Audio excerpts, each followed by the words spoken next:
This was the message Trump tweeted out roughly 6:30 Eastern, 4.5 hours ago. And this was basically kind of a hint at maybe something is happening, maybe something was coming. And that's what it seems like. Let me read the message so you guys will know. Iran should have signed the deal. I told them to sign.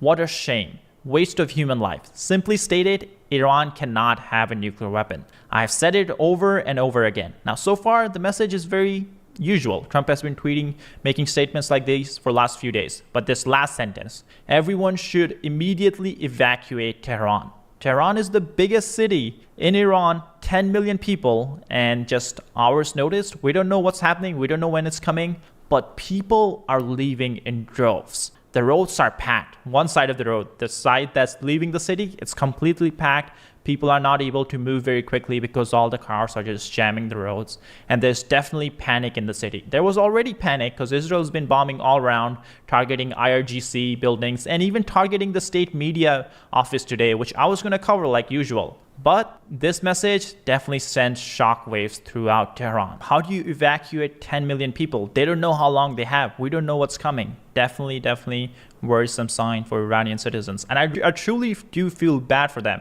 because a lot of Iranian citizens don't actually support the regime. You know, they just don't want to rise up right now because it is a very scary thing to do because the regime also has a lot of supporters. So you're literally risking your life.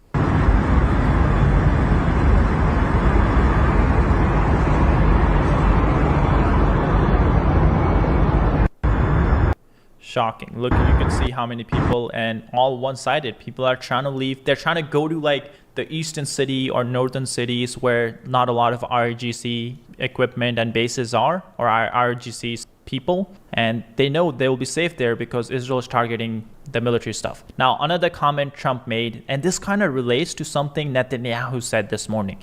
Now, Prime Minister Netanyahu of Israel has been going on a media tour. I guess I wouldn't call it a media tour. He went to Fox News yesterday. He went to ABC today, and he has been kind of pushing to US to help out in the operations against Iran. And the reason Israel really needs the US help is because their goal is simple. They want to make sure Iran doesn't have an ability to continue their nuclear program after this whole thing is over. And the only way they can make sure is by destroying every single nuclear facilities Iran has and also taking out the scientists that are working on this nuclear facility. So they don't have any knowledge and they don't have any material left over. Perfect. So this is the map. As you guys can see, so Israel has already hit this facility, Isfahan, or I'm probably saying that wrong, but you guys see it, and the Natanz. These two facilities are pretty much done for. But one of the biggest facility they have is Fordow right here, and it's almost 300 feet under the ground, and it's surrounded by mountains. Very hard for Israel to target, especially considering Israel doesn't have bunker busters,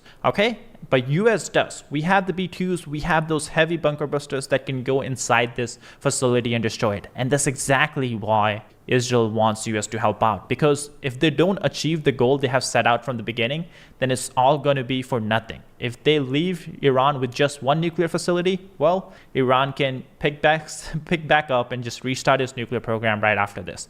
And that's why they want US to get involved. And the argument Netanyahu has been saying in all these interviews is Iran has simple foreign policy. It's just two phrases: death to America, death to Israel. And Netanyahu is making a good point, I would say, where he's like, US should help out where they can because it's not just Israel that Iran is going after, it's also the United States.